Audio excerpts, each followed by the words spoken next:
like I always do, wing the intro. Elena Brandner uh, also has her own podcast called Flow Talks and is an online and fitness coach. And how long have you been doing this? I started coaching, I think in 2024.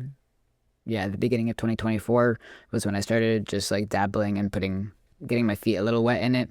And then the podcast started, I want to say like mid last year. I started it with my other friend Bridger, who's also a paraplegic. And we met through Core, which is the Center of Recovery and Exercise, the rehab place that I've been going to for the last 4 years.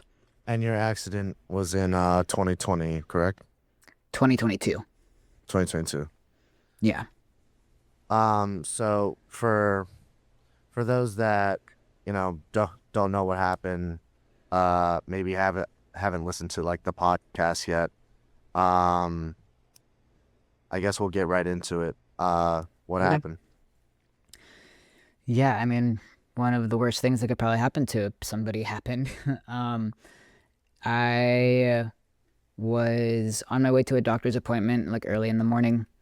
It was probably like 9. I left probably like 9 o'clock, and I was going on 95, which is like a major highway here in Florida.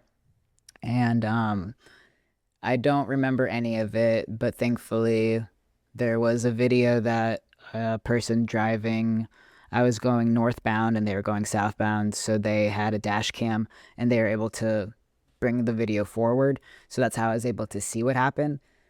Um, and from the video, it was basically I was going around a semi, and as I was going around it, I started trailing behind an SUV. And although I was driving a lifted Jeep at the time, I still couldn't see in front of the SUV. And all of a sudden, they swerved last minute, like out of the way, because there was a stopped vehicle in the fast lane. And I had no time to respond. And so we're probably going like 75 miles an hour trying to get around the semi. And as I also tried swerving because that's what you want to do is try to get out of the way. And I ended up clipping the back of it. They ended up spinning out into the median, but because of how fast I was going and the force of the hit, I I hit them and then I elevated into the next lane where the semi was, and then the semi hit me, my undercarriage. And when I landed on the side, like when my Jeep landed on its side, my hard top popped off, and then I got ejected out, and I landed like right by my Jeep, like you can see it in the video. And then my Jeep ended up rolling all the way down the highway, and then the semi ended up jackknifing the whole highway, and then the highway was shut down for an extended period of time.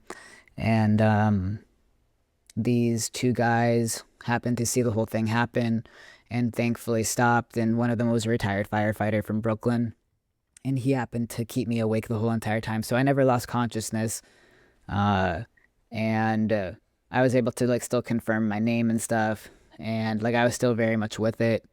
And then the ambulance and everything came, and then they put me in an induced coma once I got to the hospital.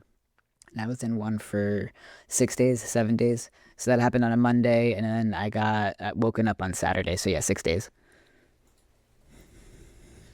I would have never have guessed uh, meeting you for the first time because I saw you rolling with your wheelchair into the FN gym and immediately po- positive vibes. It's always inspiring to um, see somebody still going to the gym. Um, Me not having any prior knowledge of your accident. Um, I remember I was hitting legs that day, and then I saw you get on the hack squat, and I was just like working harder than a large majority of people. Thanks.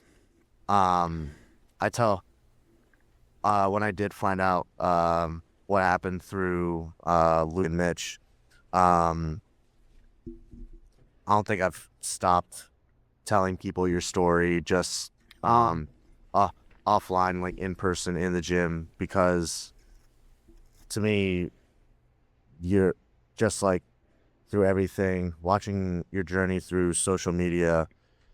Um, Pardon my French, but like you're the hardest motherfucker I've ever met. Oh, thank you. It's been a crazy ride. Not to like, it's just you don't know until like you're in it what you're capable of, and that's like the short of it, really. But thankfully, I was like in the bodybuilding world prior to, and like I knew what pushing your body was, what it's like, and like having to train really hard for the things that you want. And otherwise, I can't imagine the people that go through what I've been going through that have no idea how to connect with their body, or even have gotten their heart rate up to a point where like they have to like regulate it because they're training really hard, or that they can push a lot of weight, or XYZ. So I'm very thankful of who I was prior to be able to like get me through to where I am at now. And this, despite not obviously not having much strength in your lower body, the way I saw you set up bands on the equipment was extremely clever. Oh, Uh, thanks. do you want to explain like a little bit of like how you train on top of your, already physical therapy program? Yeah. Um, so so I became paralyzed from the accident from the waist down. Just as preface for the people that don't know.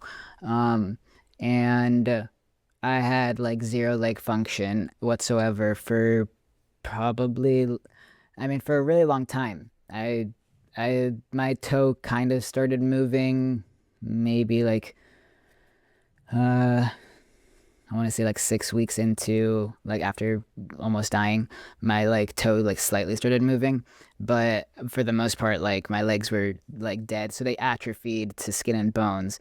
I mean, I was pretty built prior to the accident, and not that I had a lot of weight to lose by any means, but I lost like 35 pounds of muscle, and so my legs that could squat 225 were now skin and bones and unable to even hold myself up.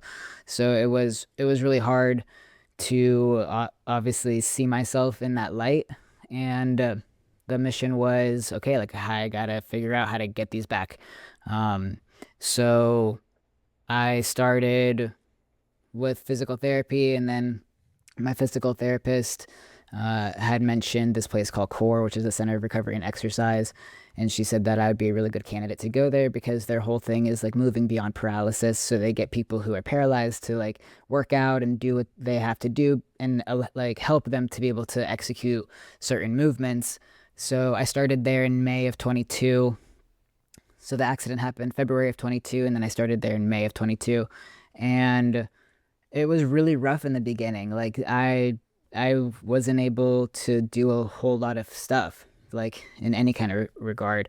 But as I started doing more with, so they use like electric stim devices there. So they have this thing called the Vectra, which is like direct spinal cord stimulation. They also have the NuX, which NuX machine was originally created for performance athletes to help, like even like for bodybuilding, because you can, like I put it on my arm before, and I put it on for like 2 minutes, and it felt like I roasted my arms in an arm workout. It was gnarly, and they were sore for like 4 days after that. So it was designed to target and facilitate muscle contractions, depending on where you put pad placement. So I've utilized that a whole bunch.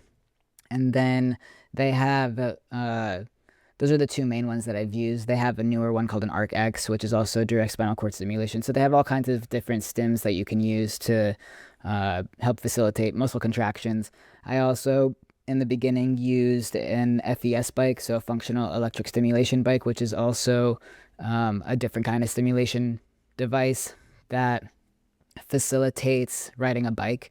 So the way that it contracts your muscles is how it would contract as if you were riding a bike. So I like religiously did that for 3 years, at, like every single time that I went, which was like 4 days a week. And I did that for 30 minutes to an hour, which that helped to also build my legs up. And then as I worked with the trainers that were there, I obviously paid attention a lot to like how they were doing things. And as I gained more strength and more mobility, um, we started, my brain's of course going because like I want to lift again. Like that's, once you're in it, like you can't get out of it. Like, um, and we they have the Chuck Norris Total Gym there, and we started on that. So kind of like a hack squat, except like you can vary the degrees of it versus like a fixed hack squat, like the 45 one or the 65 or 81 that's at the effing gym. This one on the Total Gym, it's used for all kinds of stuff, but I started off at like there's like 10 levels to it, and I started at like level 3 or 4, maybe even 2, and then I worked all the way up to like level 10 to be able to like squat on it. And then one of the trainers there saw somebody put like a box on it, and like instead of laying on it like you would a hack squat, I sat on the bottom of it and we attached this box to it, and then I could leg press. So we created this a way for me to be able to like push through my legs. Of course, it in the beginning, like I needed assistance, but once my legs got stronger, like I was able to get like 200 pounds on it. Like by the end of like the course of, I mean, I was doing it like 3 days a week, basically. And so I got to a point where I felt comfortable enough to like try it at the gym. And uh, then as so before I started using the bands on the hack squat, I would train with one of my clients um, at a crunch, and I would have her be on the side of the hack, basically helping assist so that I could do it. I wouldn't be able to add any weights or anything onto it, but I was at least able to get into a deep squat and push up with what I could with the assistance of her. And so but then she moved away, so then I had to figure out, okay, like how am I going to be able to do this? And then I thought, well, I could probably attach some bands to it because I've seen people use bands, but use them the opposite way to like increase resistance as you push up. And I thought, okay, well, like, what about if we just flip it around and I put it to where it like pops me up off the bottom? Because that's like my sticking point. Like, I have a really hard time getting up from the deep squat position. So I just, I talked to Mitch and I'm like, Mitch, like, let's band this thing up and like see what we can do. And he was all for it. And so that's how I ended up using the bands on the hack squat. And it allows me to progress because I can see, like I can start taking off like the bands. Like I started off with, I think I started off with like one of the thickest bands, and then I progressed to, like one of the smaller bands and another small band, and now I'm staying at 2 bands right now, and I'm able to now add weight. So the most weight that I've added is like 60 pounds on top of like whatever the hack actually is plus the bands. So that's how I've been able to kind of progress in with the hack squat. And then now with like leg press, I banded up the leg press so that it's not like full force like coming at me, like eccentrically coming down. So it helps me pop off the bottom, and I'm able to then also load weight onto like the leg press and be able to do that. And my legs have grown significantly more since the beginning, which is like from where they were to where they're at now. It's not where I want them to be, but it's a lot better than what they were. Yeah, coming back from such a substantial injury, and being in that place for so long, I can't imagine the amount of accomplishment you felt when you started adding weight. Yeah, yeah, it felt really good. It was it felt really good to finally what what really felt good was like finally getting under like a barbell. Because we've tried it at like rehab and stuff, and I have a video of the first time, and the first time was like really really scary, and it was under a Smith machine, but like it was under a hoist. I don't know if you know what a hoist is, but Hmm. the Smith machine's fixed, and then the hoist is also on like a rig, except it can move back like forward and backwards also, versus just up and down like what the Smith does. So we started off doing it in there, and then um I had I was starting to get stronger like with the hack and stuff, and then I thought, well, maybe I can put some bands and hang them on a Smith machine and just like block my knees out so I could then squat underneath a Smith machine. And so that's what I've also been doing and being able to like add some weight there. And I don't know, nothing beats like a free weighted squat, even though the Smith machine isn't free weighted, but it's pretty close to it. So What that one is your felt really good. um I I can't imagine.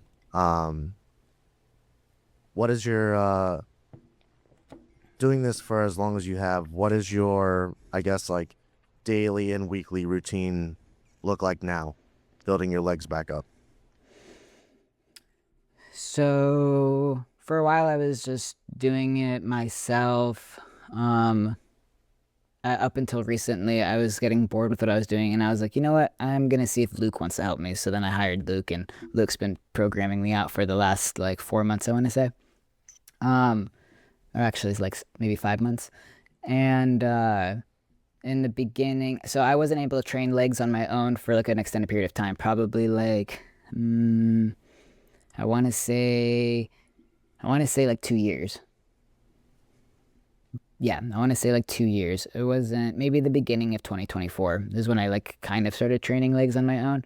But again, I had to like really figure out like how to adapt everything to be able to do it.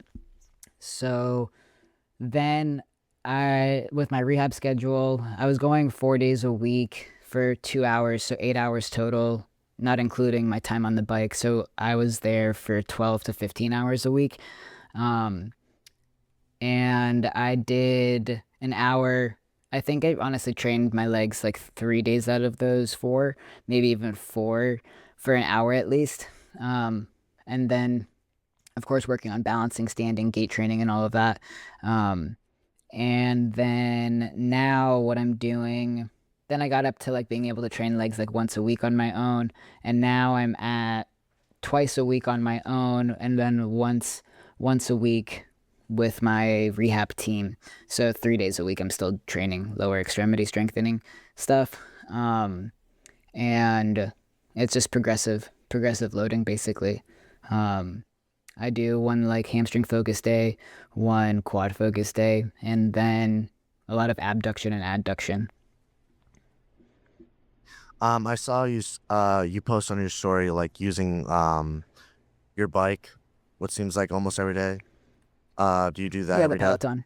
Yeah, one of my clients gave me a Peloton actually, and so I've been able to really utilize that consistently because I stopped at like the 3.5 year mark. I That's when she gave it to me, so then I stopped going an hour early to my rehab, and then I just started Pelotoning, and so I've been slacking lately on it, but I was doing it like 5 days a week, and I was averaging between 3 to 7 miles on it, just to also help with like cardio. And I'm sitting most of the day, even though I can walk around now, but I'm sitting most of the day, and so being able to get some movement in one way or another. Like I try and do like client stuff like while I'm on the Peloton, just so instead of having a walking pad, and doing things, I'm trying to be on like the Peloton to do things. So um, yeah, I mean, I think the Peloton's great too.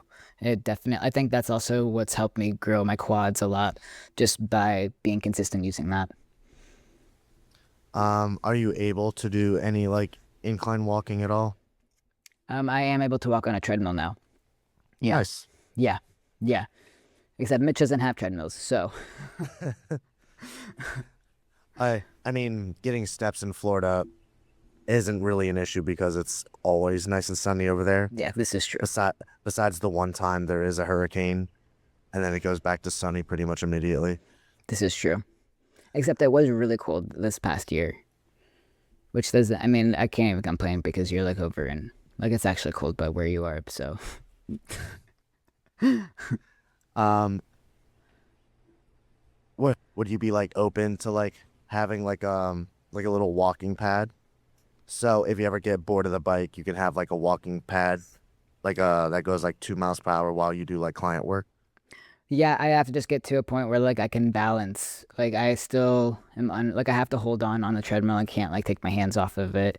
Um, and I would have to, I like, so that's what I'm working on right now is like the balancing part of things. Because that's really like the limiting factors. I just can't keep my balance for an extended period of time. It's getting a lot better. Like I can actually stand if I'm thinking and like working really hard. I can be in a spot for like maybe 30 seconds without having to hold on to anything. But eventually, I would like to get to a point where I can use a walking pad and then start and do work like that. Uh, what was your, with your training and your cardio regimen, what was your last big milestone, and what's your next big milestone that you're chasing after? In terms of like aesthetics or like with rehab and like With recovery. rehab and function, with training. So my my next big goal is to be able to walk from my Jeep to my parents' house by Mother's Day so that I can surprise my mom without holding on to anything. Um, and so that's what I've been working on recently. And then let's see, what have I gotten done? Like the recent goal, being able to get up off the ground. That's been something that's been recent that I'm able like get up off the ground and like walk away. It's still not consistent like all over, but I can get it from where I started to where I'm at now. Like I can actually get up off the ground, and sometimes I can take a few steps, and sometimes I can't. So it's getting to a point where it is becoming more consistent. And then from a sitting to standing position, being able to sit, go from sitting to standing, and then stand for 10 seconds without holding on to anything, and then walking. That's something that I've also recently accomplished too, Nice. which was a milestone. So, yeah. With everything going on besides like your two emotional support babies, uh what was it like getting out of that? 'Cause again, I can't imagine where your head was at, but um what got you out of what most people can describe as like the deepest like rock bottom you could possibly experience? What Yeah. got you out of that spot? I think it's a multitude of things.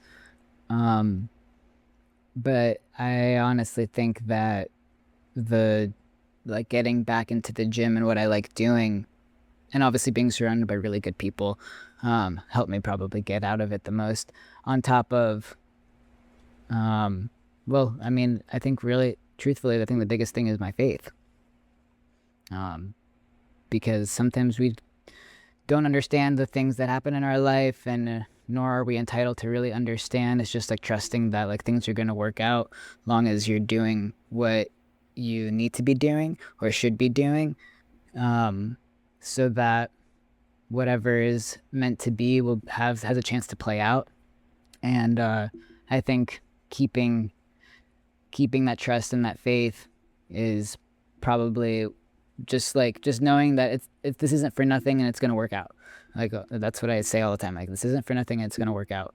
Um, and even though there are times that it's extremely difficult and sometimes you have no idea how it's gonna work out, it somehow always does.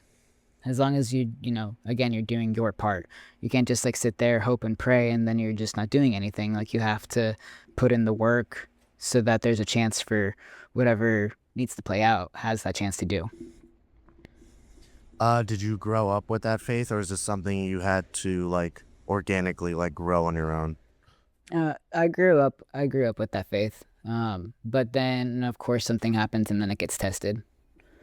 Um, I remember being asked when I was in rehab by one of my friends, like if I was mad at like what had happened, and at that point in time, I wasn't I wasn't mad because when I was alive, when I know that I shouldn't have been alive, and so how could I be upset at you know at that, right? Like how it's like really shitty what happened, but at the same time, I'm alive. So although it's not how I thought my life was going to play out, I'm still here getting to laugh with friends. I still get to see my two fur babies. I still get to see my family. I still get to experience memories and experience life. It might be different and not what I thought, but again, there's a sense of entitlement to thinking that it has to be how you thought it was going to be. And it's just eye opening to see like we're not entitled to that and that we have to just be grateful for what it is that we do get to have. Yeah, I think a lot of people struggle with that today, and they're not even thinking um, this person overcame this, so like, why can't they? They're stuck in their own little bubble of like, oh, what I'm going through is the worst thing ever, um, and everyone's faith gets tested. God has a very clever way of testing everyone's faith unique to that person. Um, and was what I was taught is God puts people through certain things because he created you and he knows you can take it. Yeah. And he knows what you're going to make out of it. Yeah. And he has in hopes of, you know, that you take notice of what he's done and that you glorify him throughout it. Because that's kind of like really the point of it. I mean, before the accident, if you saw ev- basically if your Instagram was how it is now, but you got to see it before the accident, what would have been the thoughts going through your head, seeing you still go to music festivals, still work out, um, and it just seems like you're genuinely enjoying every second of life now. What do you think you would have said back then? I would have said that tracks. That's what I would have said. Because I was I was always a lover of life, and so I wasn't gonna let something as detrimental that happened to me get in the way of making sure or taking away what it is that I like to do and enjoy and experience. So I would be like that tracks and like yeah, like she better have be still like she better still be enjoying the things. I mean, with Luke programming your training, I wouldn't be surprised if 5 years from now you two were squatting the same weight. You never know. You never know. I have never seen 500 pounds move as fast as he moves it. I know. Yeah, he's wild. I remember he was doing massive weight when we were in high school together. Oh shit, I didn't even know you two went to high school together. Yeah, yeah, we went to high school together. Yeah, he was just a year ahead of me. Eh. Is he still like the same person? For the most part, I mean, I only really know him from like the weight room and just like lifting and just weightlifting really. That's how and bodybuilding. That's how we just like we've always just like stayed friends and connected through that. Yeah, and what I meant by like, is he still the same person? Is he still like, um, how do I put it? A meticulous like For sure. psychopath with like, For sure. weightlifting, training, being an athlete in general. Yeah, 100%. He's obsessed with it, which is nothing wrong with that. That's like his bread and butter, and he's really good at it. And hey, the same thing can be said, uh, for you when it comes to training yourself Oh, thanks. and enjoying like whatever journey you're on.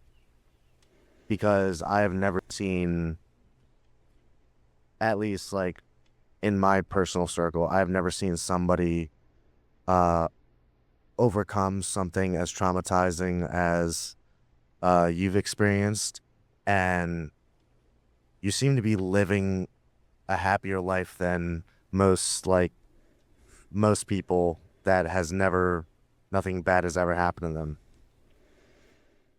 Yeah, I think perspective plays a big part in.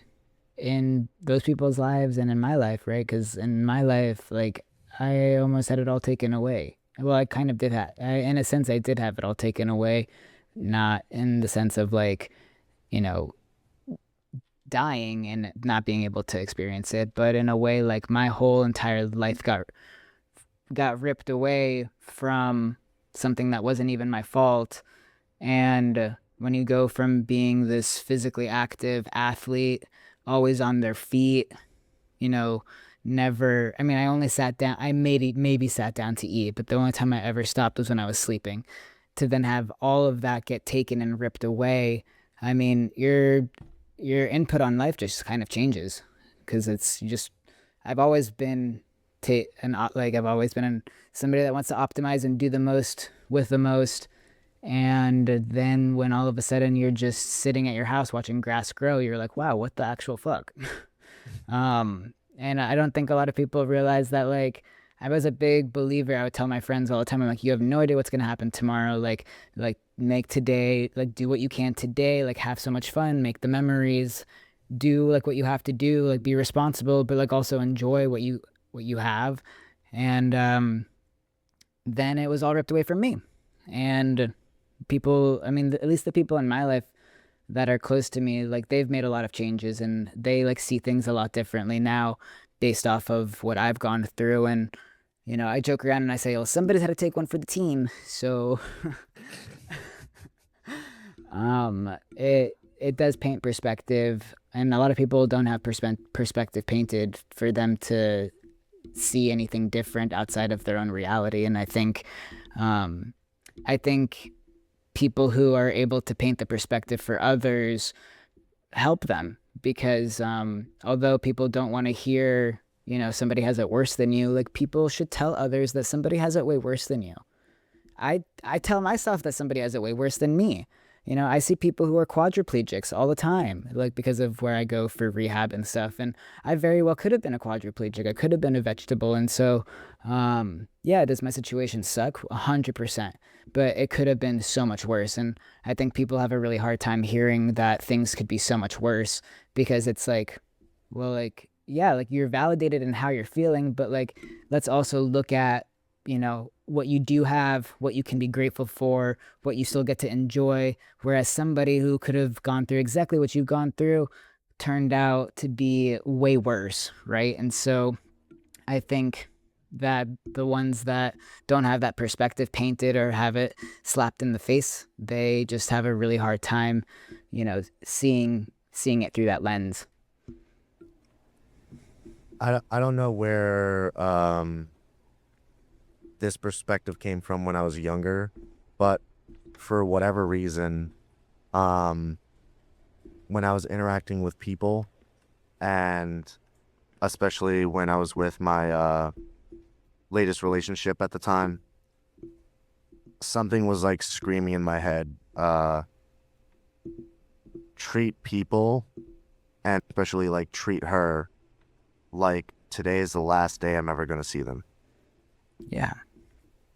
And I believe that's where a large majority of my personality came from because, uh, you know, unfortunately, like that day came where it was the last time I ever saw those people. Uh, you know, in all relationships, whether it lasted 5 or 6 years or three, married or not, eventually those relationships did end. But when it comes to treating people, what helps me sleep at night is I did treat them like every day was the last day that I was going to see them. Yeah.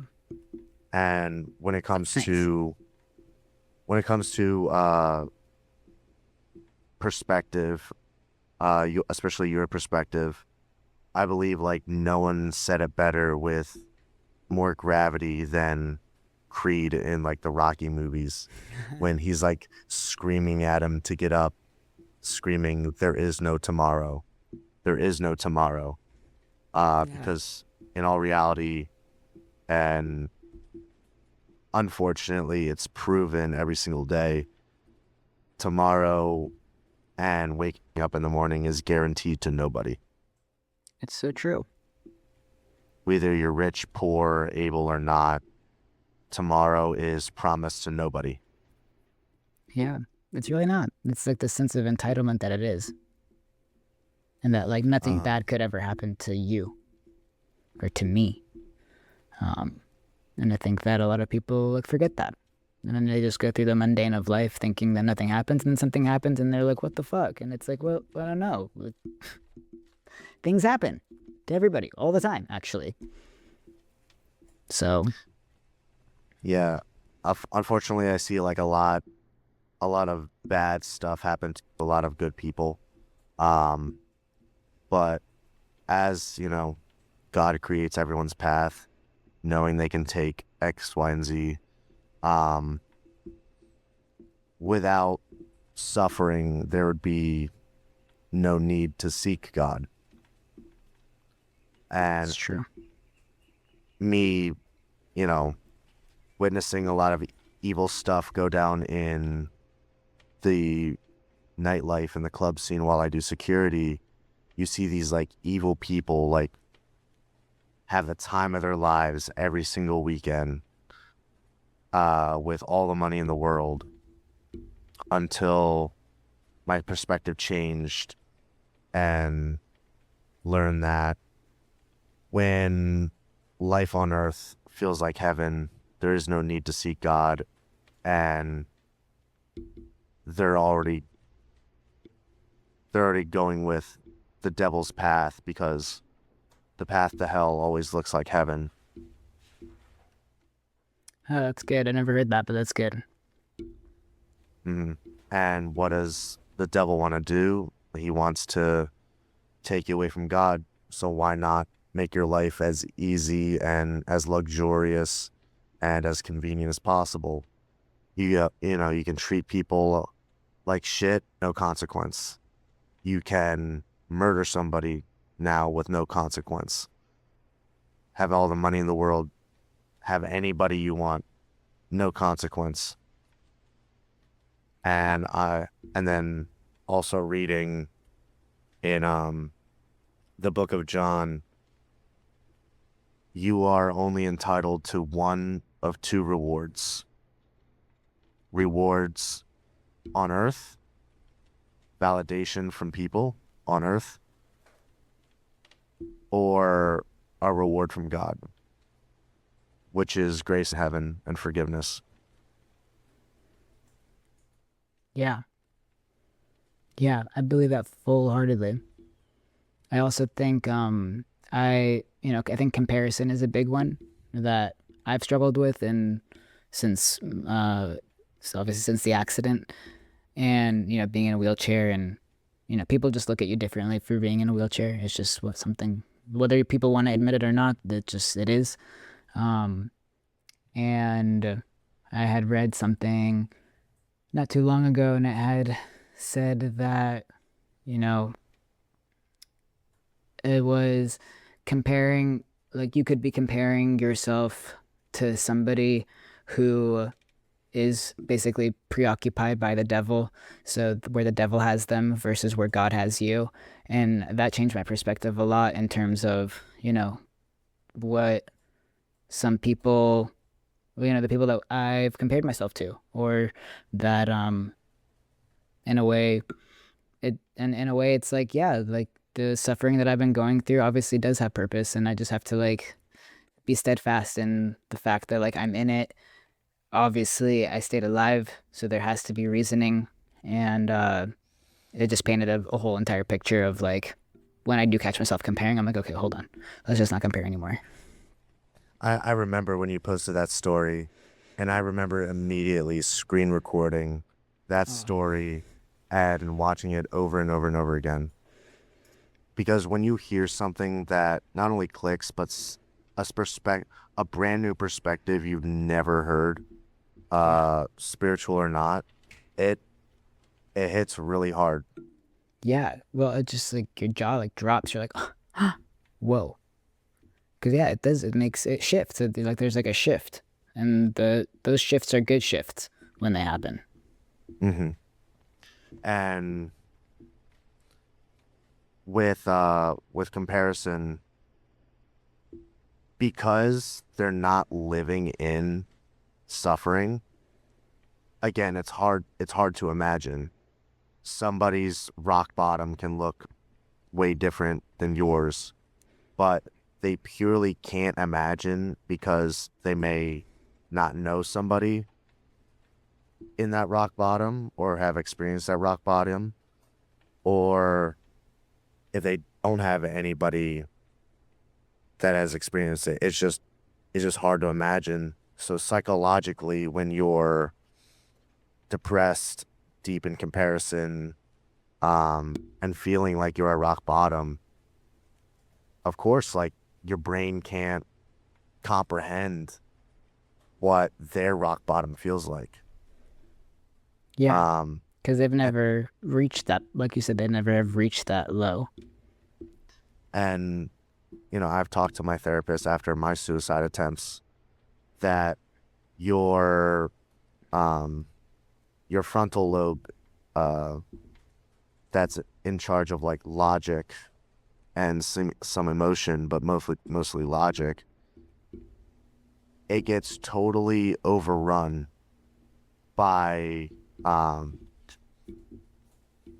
the smaller part of your brain, which like emits like those heavy like fight or flight emotions where all logic just goes out the window. And unfortunately, perspective goes out the window in the when people are having those panic attacks or those attacks of depression that come without warning. Um, for for those that are suffering in that capacity mentally and being in that spot yourself, what is what is advice you could go back in time and give yourself to get you out of those spots? And of course, people watching and listening, if they're in that spot. Well, one, I think having a solid group of people to remind you of the perspectives is really important. And we all have really good friends, but then we have really, really good friends that will say the hard thing that know that could potentially piss you off, but like they know that you need to hear it. Um, I think it's important having friends like that. And in the case that you don't have friends like that, I think finding finding what makes you happy and what you like to do, that you should just do that. Like you should just focus on that and not focus on anything else until you feel good about yourself again. I think once you get to, because I never, I never in a million years understood up until like the accident, never understood or could relate to people who had taken their life, right? Like I never could relate to that. Um, and then the accident happened, and the reality that I was facing was so detrimental to me, and so it hurt so bad that I had expressed words that I didn't want to be here anymore, and I never in a million years thought I would do that. And in those times, it's because I felt so shitty about myself and where I was at, that the only way out of it was to make sure like I had to like start making like I had to make sure that I was gonna like myself again. And the way that I did that was going back into like lifting weights and putting some like weight on, and to where I could look at myself in the mirror and still not still and like actually be happy with who I saw. Because when I came home, and my hair was chopped off because they glued my head together, and my hair got all fucked up with all the glue, and so I had to chop my hair off. I was skin and bones. I was in a wheelchair. Like looking at myself in the mirror was, I couldn't recognize myself. I looked at old pictures and I said that was me, because that's not how I looked anymore. And so the for me the goal was like to start getting to a point where I liked myself again. And so I did that by basically just resorting to the basics, which was like getting outside and in the sunlight so that I can get some tan, going and meal prepping so that I felt good about what it was that I was doing and putting into my body, reading and personal development stuff, and then and spending time with God, and then lifting weights again. And once I got back into the routine of the things that I enjoyed doing, it started reflecting externally on me because I was working on the internal world to, better myself and like feel good about myself again. And of course, as time progressed, I just started feeling more and more like myself again. And I think that that is, I think what happens, the whole idea behind flow state recovery, which is my Instagram handle, was I actually created it way back in 2020 when I was in pharmacy school because I wanted to create a clinic for people with addiction to follow up to after they come out of sober living and stuff. And so the name of the clinic was Flow State Recovery, and the idea is to recover back into flow state, which basically is like like when you're in flow state with yourself, it's because you're just happy with who you are and like where you're at in life and you feel good. That was the whole idea behind flow state recovery. And then the accident happened and it took on like this whole other meaning. But the idea is that, when you start feeling good about yourself again and you are, mentally equipped to handle like the hardship that happens in life and that you move through it and you push through it, that you come out on the other end of it feeling, well, one, feeling really good, and two, meeting somebody that you never thought you'd be meeting, but they're worth meeting. If there is anything more valuable than your perspective shift, what do you think out of everything you've been through since the accident, what do you think was the biggest gift out of all of it? The capacity to help a broader range of people versus, or the capacity to help more people. The me and Bridger, we've talked about it before. Um, and, we go through these things in life. We don't just go through one hardship, we go through multiple hardships. And then, based off of the hardship that you go through, your umbrella gets bigger with how many people that you can help now.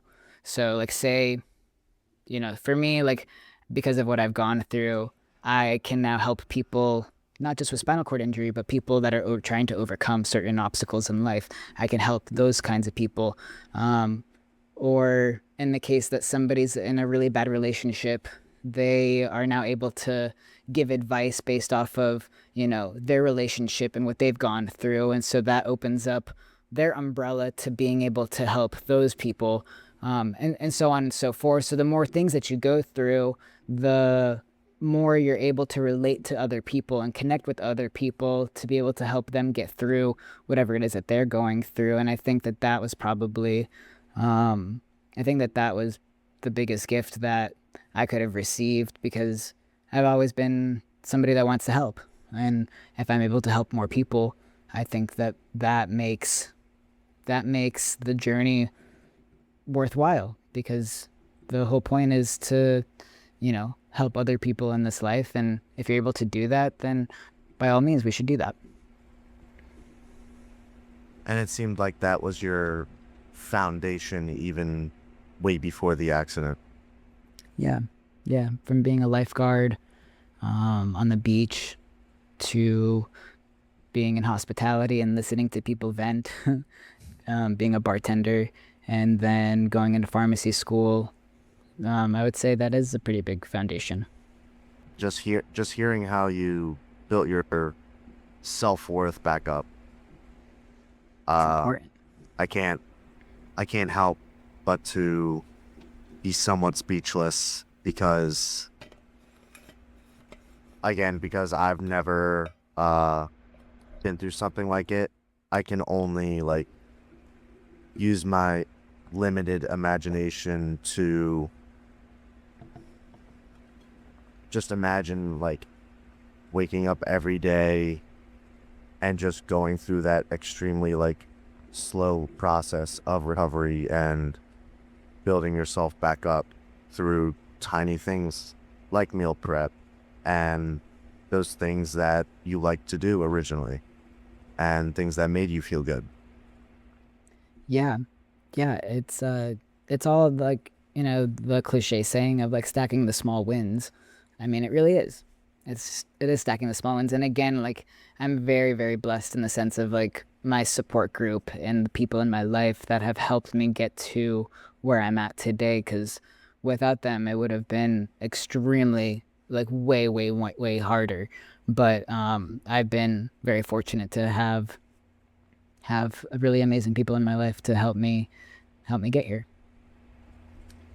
And even though it is like a very like individual journey of like building yourself back up, is there any, when it comes to mental health, like therapeutic like tools that you use, like writing an extremely small goal down and just accomplishing it that day, and then the next day having something new in mind?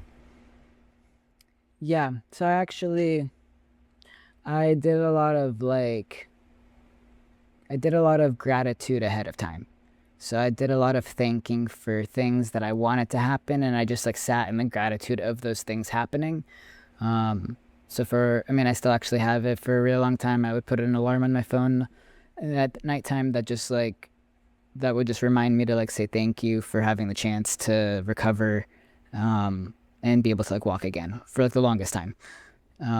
And then I would sit in gratitude for being able to have the chance to help people, uh, to walk on stages one day, all of these things. And that definitely helped me stay in a heart of gratitude, which I think is extremely important, especially when we're going through hardship.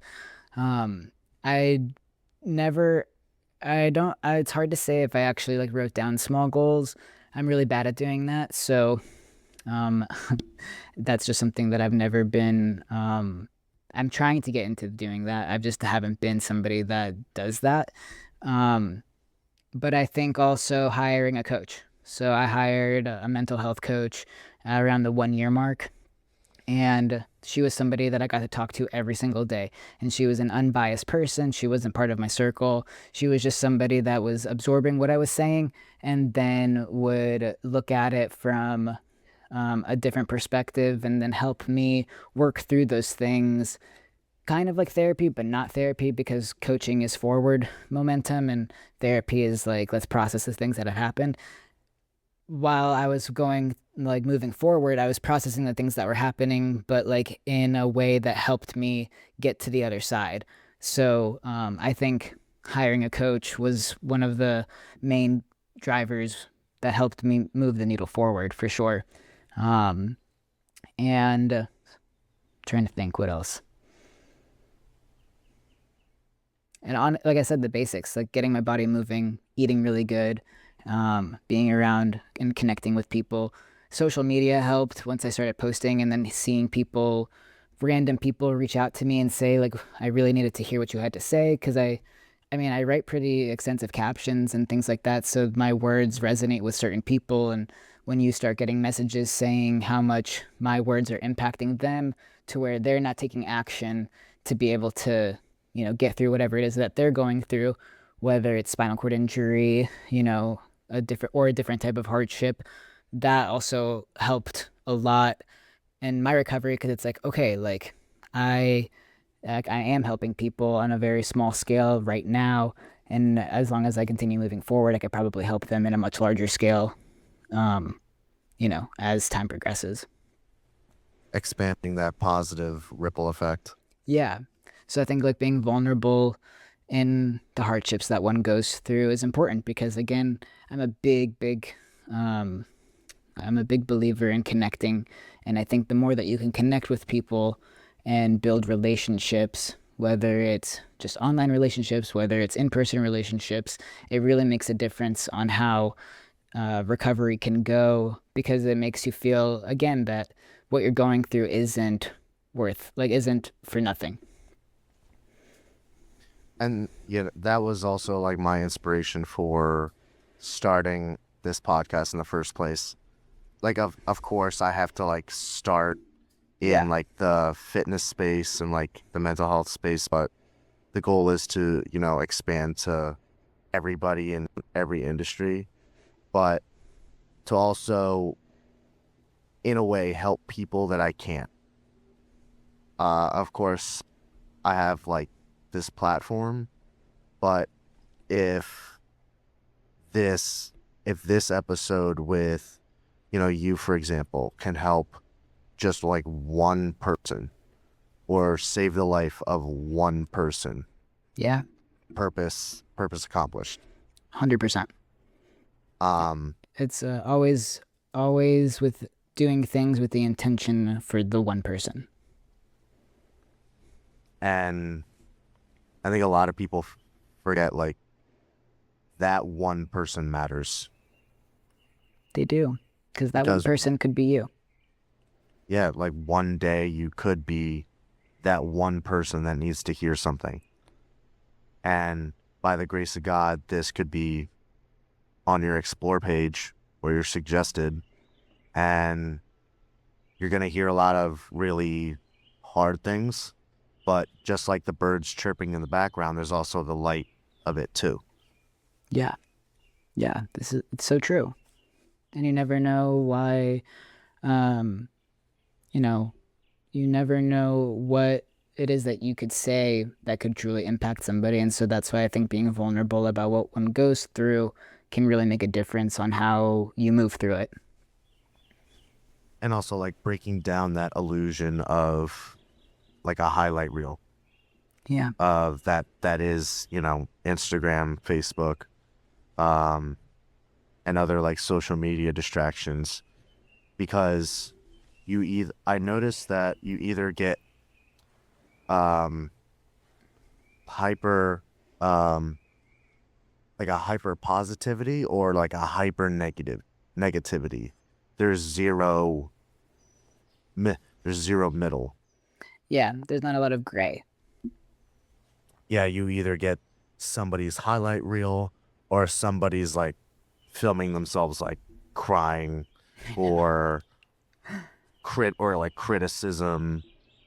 Um and like what I've noticed is that everybody is divided, you know, very obviously like politically, but what I've noticed more, especially like with people, some of the people I know, like people are like criticizing the other gender now, maybe because of like a bad relationship. Like, of course, you have like women cheering for women, you have men cheering for men, but the two aren't cheering for each other. Right. It's always like, okay, you went through this bad experience, your feelings are valid, but now you're painting this whole species of people in like a bad light because you had a bad experience with, you know, one person that you really loved and cared about, or maybe unfortunately it is multiple people. But what I don't see anymore is positivity of women cheering up for and standing up for men and men cheering for and standing up for women. Yeah. Like I don't see the cross support.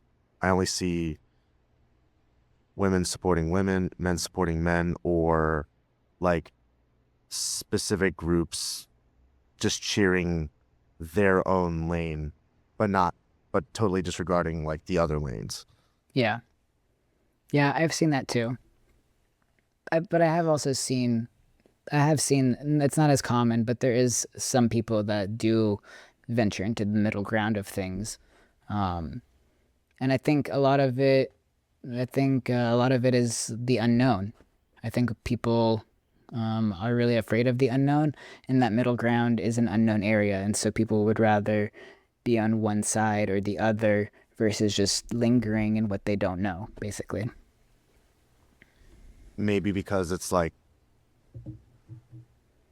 either more like viewable or like agreeable. Yeah, 1,000%. But then, there's so much clickbait out there that you would think that they are the ones that would actually voice their opinions on certain things, or like, the whole male female situation that you were just referring to, that they would voice something that would potentially get interaction and engagement because it is off of like the norm. And that's why, at least like what I like to call like season one of this podcast, I am attached to nobody. This is all like, this is all mine. This is me, myself, and I. So I'm not afraid to say what I believe. Yeah. I, I believe in my Lord and Savior, Jesus Christ. I believe Christ is Lord. And I can say these things because I'm not afraid of any like religious Backlash. religious pushback. It's it's like, okay, I'm gonna say all positive things, and if you find something negative with it, that's more of like a you problem. For sure. Um, and another thing that like another benefit of having something that's like truly yours and saying what you believe, of course, it's gonna come off as like more genuine and less scripted, Right. and that's what I want every one of these to be. It's a genuine, deep rooted conversation instead of me looking at my phone. It's like, okay, list of questions here. Boom, boom, boom, boom, boom. Right. Yeah. And I think that that's great. I think what's missing is a lot of that genuinity with connecting. I think that a lot of that is just missing in the social media world because people are so consumed and wondering how others are going to perceive them. Yeah, like fitting in a certain clique or a certain group. Um, it was only after my most recent suicide attempt that I truly let go of trying to fit in somewhere because I have like, because now I'm serious when I like look into a camera and be like, I don't give a fuck. You either like me or you don't. I'm going to use extremely dark humor to heal, to laugh, because not laughing sucks. Yeah. Um, like you just stated earlier, like, hey guys, took one for the team. Yeah. Yeah. You have to um, laugh about it. You have to make jokes and you have to just take things, although things are extremely serious, you have to find a way to take it not so serious. yeah, take yourself seriously, but not detrimentally. Right. Um, and I feel like we're going through a long season where, unfortunately, loss in general is extremely common, at least over here. Um, I've been to a lot more funerals than I would like recently, and um, and for those that haven't passed away, just so many like relationships lost, and that made me lose myself a little bit. But um, it really tested what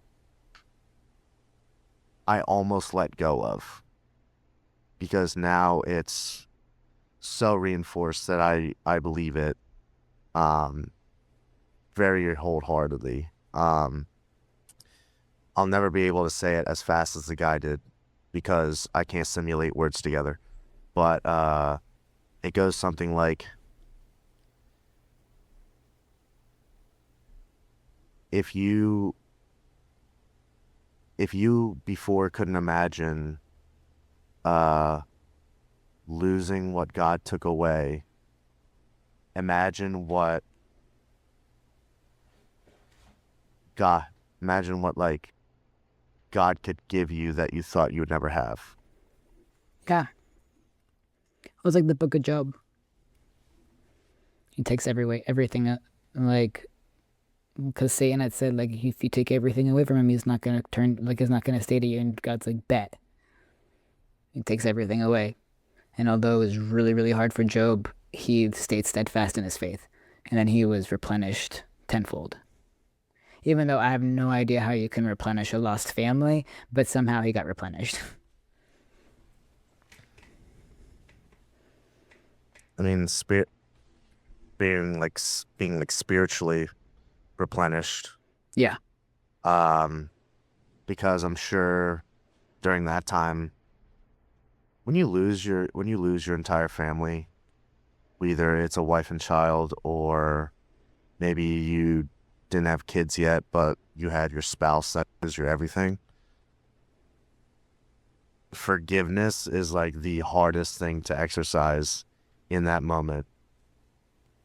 Uh, and I can only imagine that was surely tested when you got in your accident and you lost your legs for a period of time. Yeah, it was. Um, but again, it's like the reminder of that, you know, I'm still here and I still get to experience a lot of the things that I got to experience before, a little bit different now, but um, I nonetheless get to experience it. And again, I think, I'm a big believer that we are, these bodies that we're getting to live out this physical experience in, they aren't ours. And we just are getting to experience life through this body. And so the entitlement to thinking that it was going to play out a certain way, I had to get humbled. Like, I mean, I didn't have to get humbled, but I got humbled. Um, and that has allowed me to just accept kind of, you know, what happened. And that I might have different words to say if my recovery didn't progress in the way that it has, but because it's progressed in the way that it has, you know, clearly it happened, like the reasoning that it happened, is still something that I'm uncovering and figuring out, but there was reason behind it. Um and although there was moments of anger and frustration, it was never towards him. It was more so towards, how it happened. Like it could have happened any other way, things like that. Is more so where the frustration came from, and also like the negligence that I felt came from the parked vehicle in the fast lane. But that's obviously something that I have no control over. So, um, those are just like the small things that, I continuously have to remind myself of. Not so much now, but at least like in the beginning. But again, I could have a totally different outlook if my recovery progressed in a way, or if my recovery didn't progress. And then I would have to have other massive mental shifts to be able to like be in that body doing, you know, figuring things out then. But again, I think God gives us only what we can handle. And I don't know if I could have handled that, to be honest. So I think that everything happens exactly the way that it's supposed to happen. At least knowing you a little bit more and your extreme level of resilience, you probably would have been like a female wheelchair Olympia. It's funny you said that. I've had somebody say that before. I've had multiple people say that before. It's funny. I mean, I don't know many females now that can incline dumbbell press to 60s. That was my first time. I did 65s. I couldn't believe it. I'm gonna might push to 70s this week. We'll see. We'll see. We'll see. I've never done that. I never could even do that before the accident. So we'll see. Only more proof to your resilience. Or just the love for the metal, you know? That's something Mitch definitely rekindled in me. Aw, I love Um, that. I remember I remember like finding his gym randomly on Instagram, and also people at the gym I was going to at the time, they were talking a lot about it. Um, so I said, like, hey, let's go out to this gym, let's check it out. It seems like the Metroflex of Florida. Um, so the first the first day, I don't even think I did much. but I felt so spiritually like refilled. Oh, His his gym was a direct catalyst to me prepping again. oh, that's awesome. After going through liver failure, kidney failure, um, and going through like episodes of rhabdomyolysis over and over and over again. Man. Um, his his gym and who he is as a person, and of course the people that were there, were a direct catalyst to me getting back up and competing again. Um, and I could not be more grateful that it worked out in a way where Mitch literally saw start to finish and even being at the finals of the show. And when every single time you mention good people around you, uh, around your like rock bottom, um,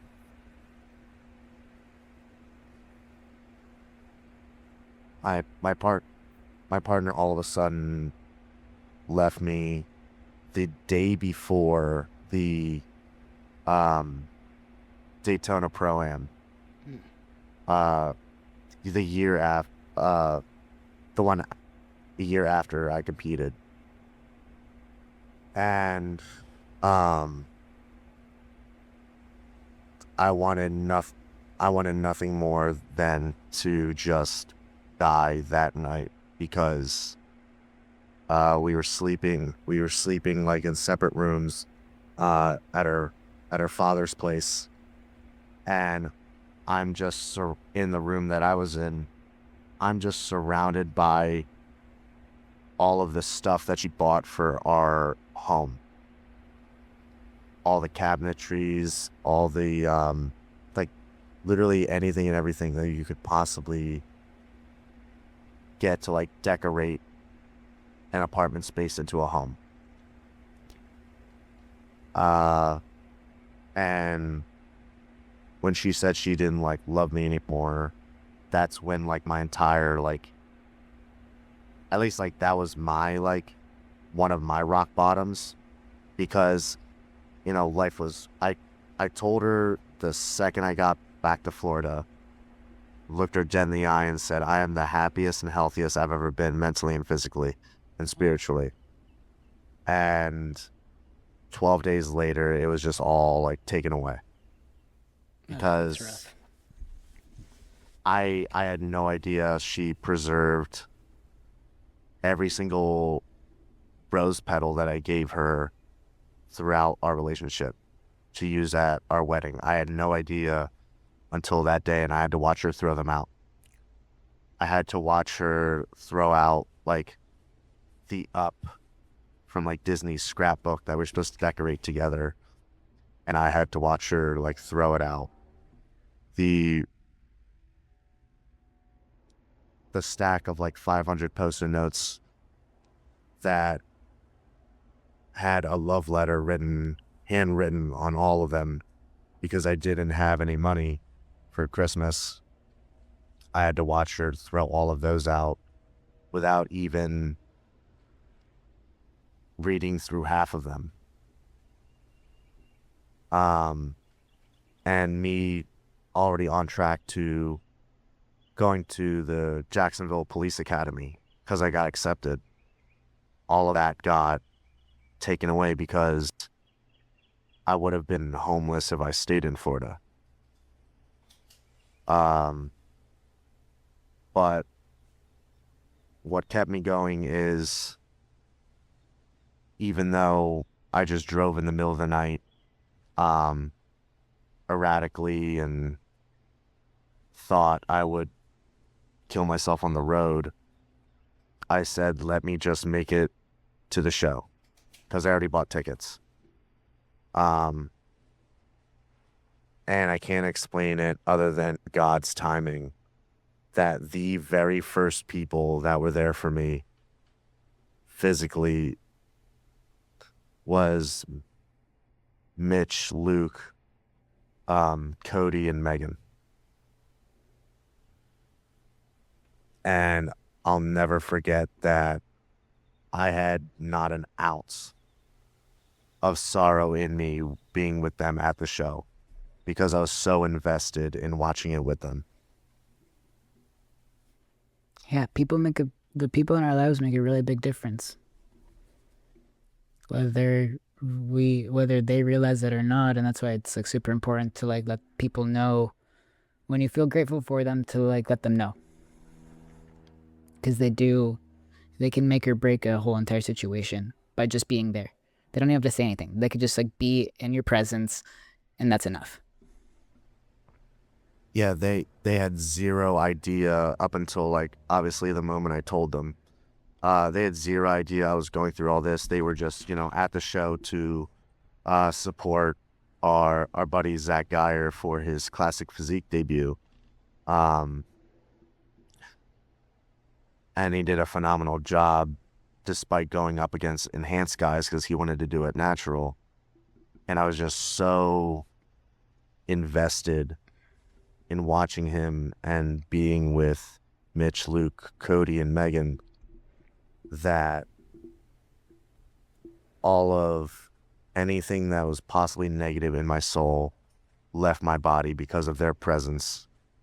And that's why I'll always call like the FN gym my home because it was a direct catalyst for me stepping on stage for the first time. And it's now going to be one of the main drivers for me to not only go back to Daytona and compete, but keep going the next week, 7 weeks after that, and possibly nationals. Yeah, that's exciting. People have, whether they know it or not, has such like incredible power over the course of our lives. Yeah, that's why it's super important to have the right ones because having the wrong ones can be the catalyst to a lot of bad things. Because the people that got me to move to Florida in the first place aren't even in my life anymore. But it was God's plan for me to go into the Marines, meet this couple, move with them to Florida after they got out of the Marines, and ultimately end up in that specific town of Edgewater for the next several events to take place. Me meeting you, of course, and now we're having, I feel like, somewhat of a full circle moment of us two on the same mission of helping people. Like you said, on like just such a bigger spectrum. Yeah, 100%. It's great. Things don't make sense in the moment, but when you look back in hindsight, you can kind of put all the pieces together. And also, like, one of the main themes for the podcast is like me asking like the deeper questions of number one, despite all the suffering you went through, take a moment to look at where you are and look at how worthy you are of this blessing that God gave you, because you are the only one of you, and therefore the gift that he gave you is truly like one of a kind, and the life that he gave you, and it's nobody else's, and he made you worthy of that. Yeah. And were they receiving all that he's blessed since the suffering took place? And that's crazy. Because it's almost, I mean, I've said this before, but it's very movie like. you watch documentaries of people and you like see like all of the good that happens in their life to get them from point A to point B, and you're just like in awe the whole entire time. I mean, it's like a documentary, right? And then all of a sudden your life's a documentary, and everything that you saw on somebody else's life is now happening in your life, and you're like, this isn't just this is I get this. Like, I'm worthy of this. I'm receiving this. That's crazy.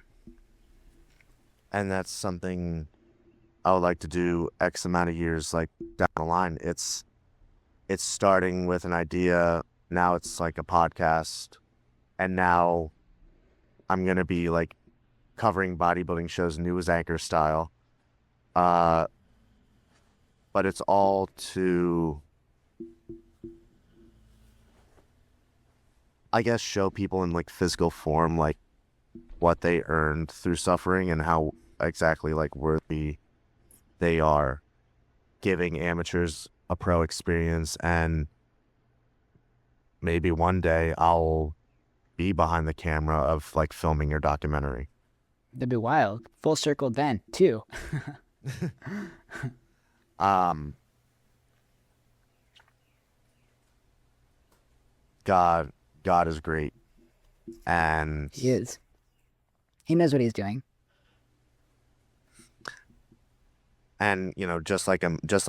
every single movie, there's like build up, happy, conflict, happy ending. But Resolution. Happy ending. yeah, and in the middle of a good movie, what are you gonna do? Like stop watching halfway through, or how can you truly enjoy a movie if you just fast forward to the end? Right. Well, that's the way. That's the thing is, if we knew what the ending was gonna be like, there'd be no point to do the middle. Yeah, and that's what I was gonna say. Like you're now like earning the life, a beautiful life worth suffering for, worth like working for, because you've not just impacted you through like that tiny little action of like meal prep. Now you're having an unfathomable impact and side effects on other people's lives, because whether you know it or not, your clients are probably like, Flo would probably beat my ass if she saw what I was doing right now, so I better get back on the horse. True. It is true. Mitch says it all the time too in the gym. It's like when Elena's here, you don't have an excuse. No, nobody gets a free pass. That's why when you were like, you were not only on that hack squat, I literally saw you go from like machine to machine. I was hitting legs, I was making my noise, and then I see you on the hamstring curl, you on the leg extension. Like, to me, you weren't doing rehab work. You were doing like full ass balls to the walls, like hitting every leg machine, like work, leg workout. And I immediately felt like, well, I ain't shit. Aw, no. You gotta. It's to motivate you to Yeah. to push and do more, and when you feel sad for yourself, it's like, no, I should feel good about myself because I'm here and I'm doing it. Well, like when I say like I ain't shit, I when I when I was watching you, I had like a mini like life like flash before my eyes of like every single like excuse or like inconvenience like I made up to like miss a meal or like miss working out, like that kind of flash. Like, dude, she came in here in a wheelchair and is doing more exercises, more sets than me, and like overall like making it happen. Yeah, when you got a love for it, you got to make it happen. So when I'm trying to tell somebody like a story of like no excuses, and I need them to feel like that kind of gravity, I have like told your story over and over and over again of like, you don't have an excuse. She lost half of her body and has worked her way up to banding up a hack squat, banding up a leg press. And when when I was around you, and whenever I see your social media, and just like seeing the things you do and hearing your story, to like the public eye, to you there is no such thing like as can't. Yeah, there isn't. There's maybe having trouble, but there's no such thing as I can't, It's true. which is two totally different things. It's the figuring out part. Like, I can probably figure it out. And I'm going to try to figure it out. And if I am unable to figure it out, then I'll try something else. Something I heard every single day of my life when I was in the Marines: figure it the fuck out. Yeah, I If you mean, go ahead. if if you can't find it, pull it out of your ass, make it happen. Yeah, it's so true. That's what flow state ended up turning into is the FLO in it is figuring life out. Figuring life out so you can get back into flow state. That's what it is. Cuz you can always figure it out. Yeah, and I I also believe you can't truly like live life without suffering. Just like you can't grow without you can't grow muscle without picking up a weight and it hurting. Yeah. You can't run a marathon if you're unwilling to experience the pain of running just 3 miles. Yeah. Pain is necessary. Everyone has heard pain is necessary for like growth, but the reason people find it easy to stray away from is because, let's be honest, like in this generation, you don't see a lot of like the really hard stories. Like there's no such peptide that could have gotten you out of not like working to get your legs back. Right. There's no steroid, there's no medicine, there's no peptide that could replace the work that you've done over the past 4 years. No. And although I've used my fair share of them, I still had to put in the work. Yeah, you use them, but you're still like, again, the hardest motherfucker in the room. Well, yeah, once an athlete, always an athlete. You kind of, you can, it's like you can take the person out of the game, but you can't take the game out of the person. You can take the athlete out of the game, but never the athlete out of the person. What sports did you play like in school? My main sport was basketball. I did soccer for a really long time, but I should have just stuck with soccer, but I was really good at basketball too. So I did that, and then I also swam and ran track. I kind of did everything, but everything that I was doing was to get better at playing basketball. And then my senior year, I ended up not playing basketball because of things that were going on, and I ended up going into weightlifting.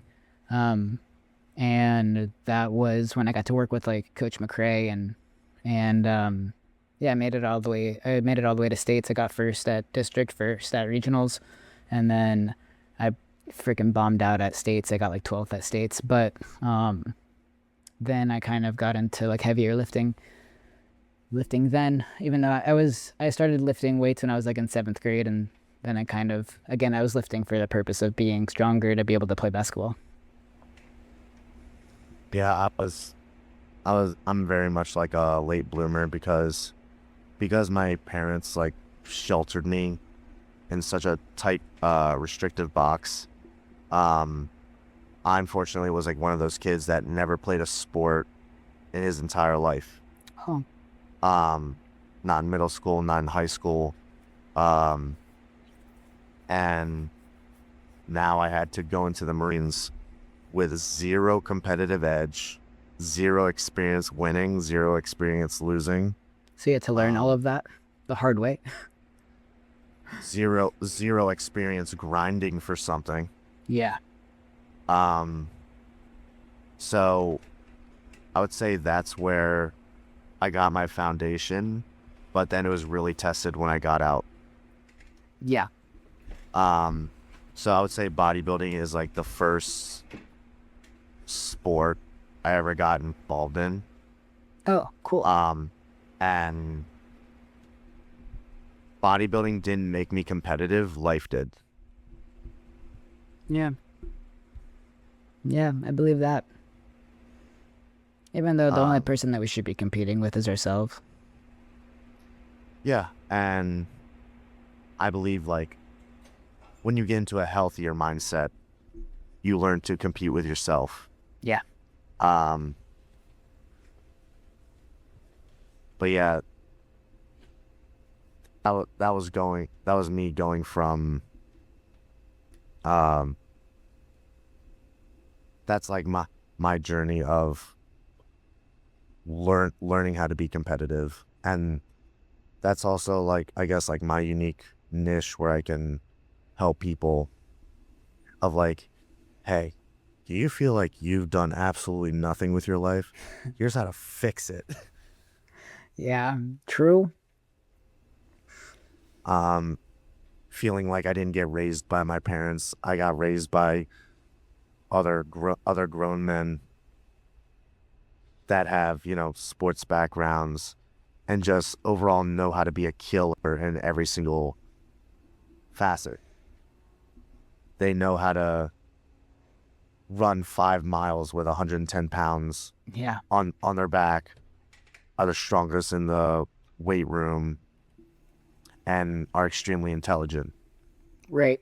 And I had to learn how to be good at all of those things, but I just stuck with being good at one thing because that's all I could comprehend at the time, which was being strong.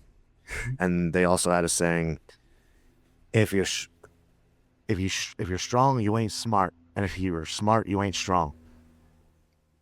True. And then there's the machine gunners who are just like a whole different breed of human in general. I believe that. Strong, fast, and they can do it for a long time. Hmm.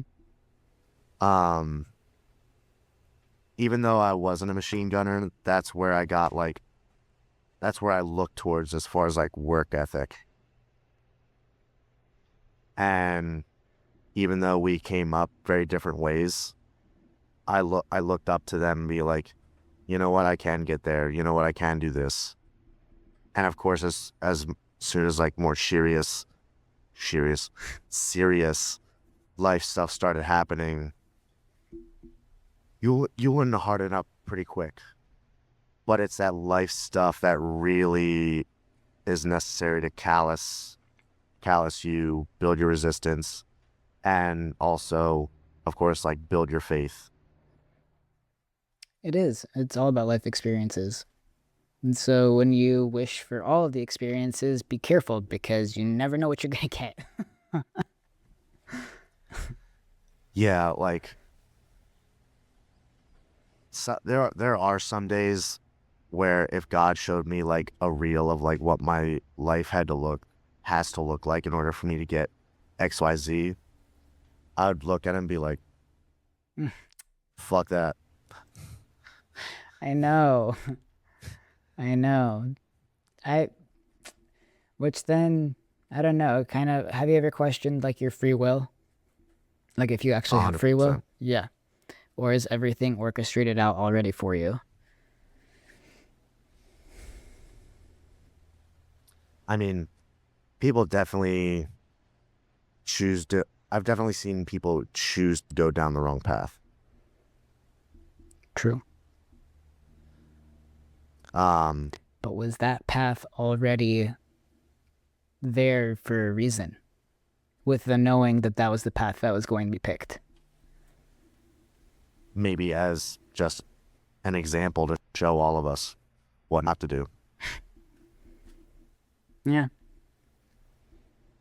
And I was definitely on both sides. I I tell people I had to be a bad person before I knew what being a good person really looked like. Yeah. And I'll admit it, in my past I was not the best person. And I hurt a lot of people. But now I'm at the point where I'm not trying to do this for or do anything for like redemption. Now it's for the genuine purpose of expanding perspective and helping people in the process. Yeah, I love that. Um, this has been such a, even talking to you now and like knowing what I know of you now, like it's always such an eye-opening conversation when you just hear it from the source. Other than like Instagram reels, music festivals for babies. Um, it always hits different, like hearing the source of all of that. Yeah, and having a conversation with it. It does make a Yeah, difference. and I hope that what everybody takes from this episode is, or this conversation is, God can hand you the shittiest of cards, but it's out of love and it's for a reason. Yeah. If you say you're faithful, prove it. If the devil is challenging God to prove your faith, God, without hesitation, is going to say, hold my beer. It's true. He will. And It's like, dang it, why was I put in the middle of it? But it's okay. It's like we had talked about, it's it is a gift in its own way, and to view it as that, and nothing less than that. and I hope that everybody listening and everybody watching can um honestly look at your Instagram more, listen to your podcast, Flow Talks more.